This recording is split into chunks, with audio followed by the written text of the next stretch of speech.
Warahmatullahi wabarakatuh. Ketemu lagi dengan Bu Nia dalam pelajaran PJOK.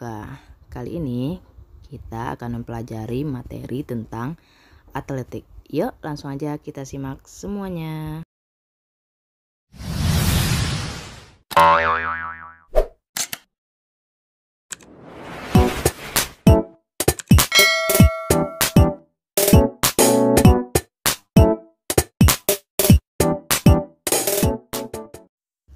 Baik, sebelumnya kita lihat dulu kompetensi dasar, yaitu memahami variasi gerak spesifik jalan, lari, lompat, dan lempar dalam berbagai permainan sederhana atau tradisional. Dan adapun tujuan pembelajarannya, setelah mengikuti pembelajaran ini, siswa mampu 1. Menyebutkan konsep variasi gerak spesifik jalan, lari, lempar, dan lompat. Kemudian mempraktikkan variasi gerak spesifik jalan, lari, lempar, dan lompat. Sekarang kita lihat pengertian atletik. Atletik adalah cabang olahraga yang terdiri dari gabungan beberapa olahraga fisik seperti jalan, lari, lempar, dan lompat. Sedangkan pendapat lain mengatakan atletik adalah olahraga yang menggunakan lapangan dan lintasan seperti lari, jalan, lempar, dan lompat. Atletik merupakan salah satu olahraga tertua di dunia dan disebut juga induk dari semua cabang olahraga. Olahraga ini mulai dipertandingkan saat Olimpiade pertama di Athena tahun 1896. Sekarang kita lihat nomor lomba yang ada pada olahraga atletik. Yang pertama ada jalan cepat, lari, lempar, dan lompat. Kemudian terdapat juga bagian-bagian dari lomba tersebut seperti lari, ada lari jarak pendek, lari jarak menengah, lari maraton, dan lari estafet. Lempar ada lempar lembing, lontar martil, tolak peluru, lempar cakram. Sedangkan lompat tinggi, lompat jauh, lompat jangkit, lompat galah.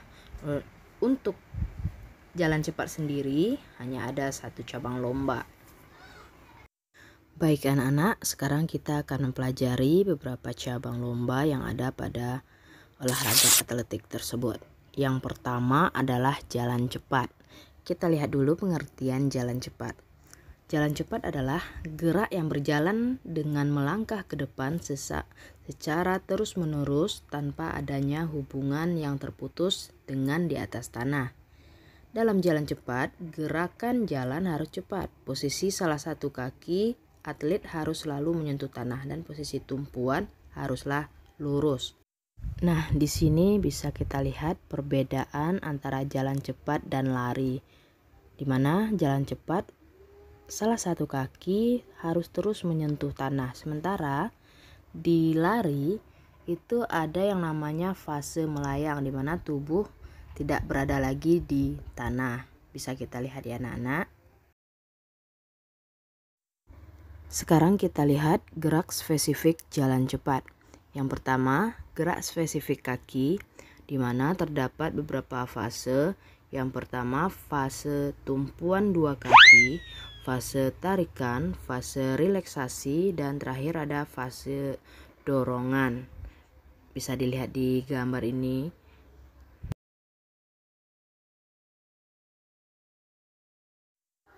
Selanjutnya kita lihat gerak spesifik pendaratan telapak kaki. Pada saat pendaratan, kaki harus ditempatkan sebaris dengan jari kaki yang mengarah ke depan. Sentuhan pada tanah dimulai dari tumit menggulir sepanjang sisi luar kaki. Dan salah satu kaki harus selalu menyentuh tanah.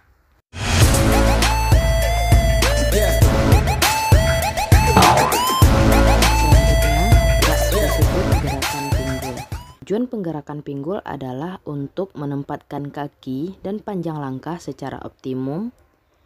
Gerakan kaki dapat dilihat namun tidak harus berlebihan. Terakhir, gerakan spesifik gerakan lengan. Gerakan lengan bertujuan untuk mempertahankan momentum ke depan dan menjaga keseimbangan.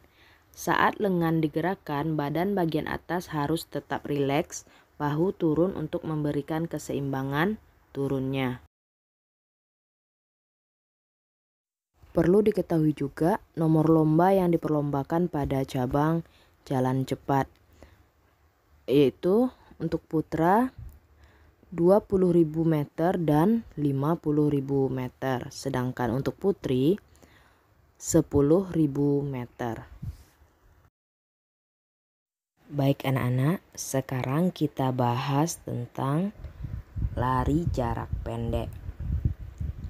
Lari jarak pendek adalah salah satu jenis lomba atau pertandingan lari yang mana para pelari diharuskan untuk berlari dengan kecepatan penuh pada lintasannya masing-masing. Adapun nomor lari jarak pendek adalah 100 meter, 200 meter, dan 400 meter.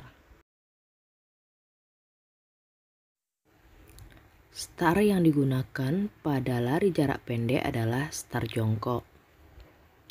Hal-hal yang harus dipelajari dalam lari jarak pendek adalah teknik start, gerakan lari, dan gerakan masuk finish. Kita akan tengok masing-masing pembahasannya.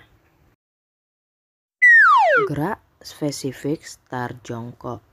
Aba-aba bersedia, posisi jongkok, kepala menunduk ke bawah, kedua kaki berada pada posisi yang telah disediakan pada balok tumpuan. Kaki depan merupakan kaki terkuat.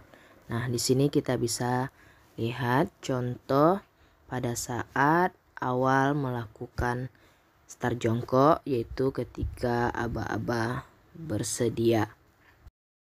Kemudian pada aba-aba siap, dari posisi jongkok pada aba-aba ini, kemudian panggul diangkat naik setinggi pundak atau lebih sedikit. Pandangan masih tetap ke bawah, rileks.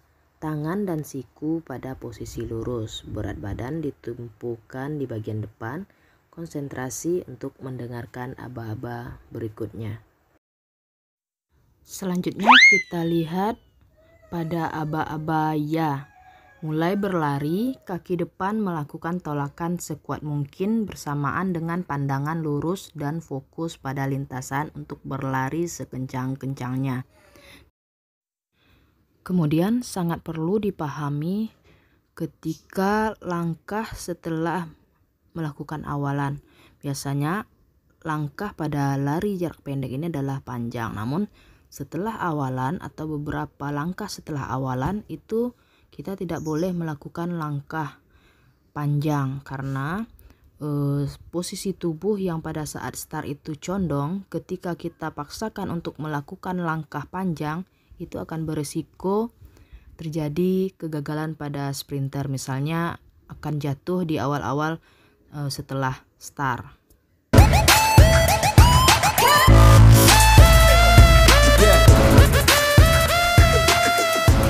Selanjutnya, gerak spesifik lari. Sikap badan. Pada saat aba-aba ya, kaki depan akan menolak sekuat-kuatnya. Otomatis, awal lari badan akan condong ke depan. Tegakkan perlahan mengikuti gerakan tubuh ketika berlari. Kemudian sikap kaki, langkah kaki yang panjang dan lakukan secepat mungkin. Kemudian sikap lengan, gerakan lengan saat lari dilakukan secara wajar. Jari-jari tangan menggenggam rileks. Kemudian yang terakhir, gerak spesifik memasuki garis finish. Dengan tanpa mengurangi kecepatan, menjatuhkan salah satu bahu ke depan dan membungkukkan badan atau membusungkan dada ke depan.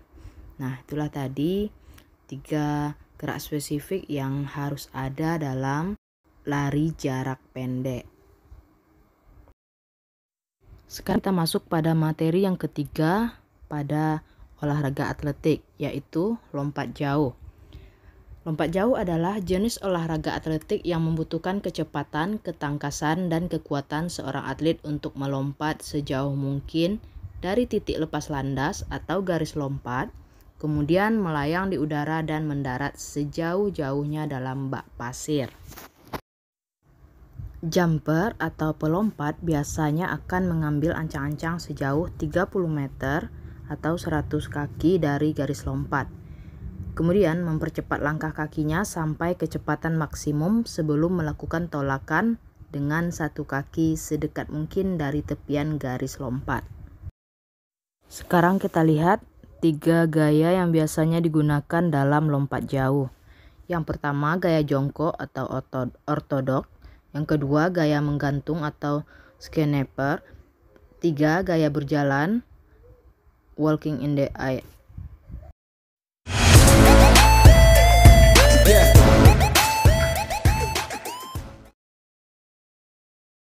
Sekarang kita lihat gerak spesifik lompat jauh. Yang pertama adalah awalan. Ambil ancang-ancang dengan melakukan lari sekencang-kencangnya. Kecepatan lari harus konstan dan siapkan langkah untuk melakukan tumpuan. Selanjutnya adalah tolakan. Gerakan menolak sekuat-kuatnya pada papan tolak dengan kaki terkuat pada saat akan melayang di udara. Caranya sebagai berikut. Tolakan kaki menggunakan kaki terkuat, dibantu oleh ayunan kedua belah tangan ke atas dan badan diangkat ke atas depan saat di udara. Pada saat kaki tumpu menolak, posisi badan lebih ditegakkan.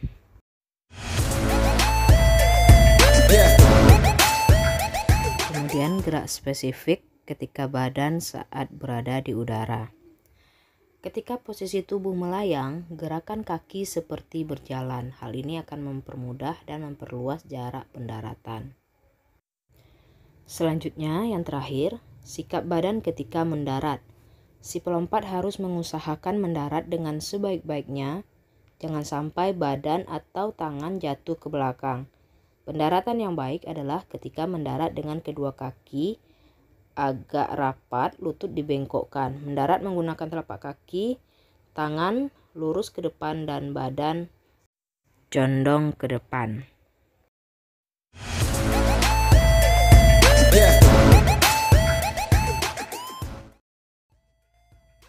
Demikianlah anak-anak untuk materi kali ini. Untuk materi tolak peluru akan Buni update di video-video selanjutnya. Oke, demikian. Assalamualaikum warahmatullahi wabarakatuh.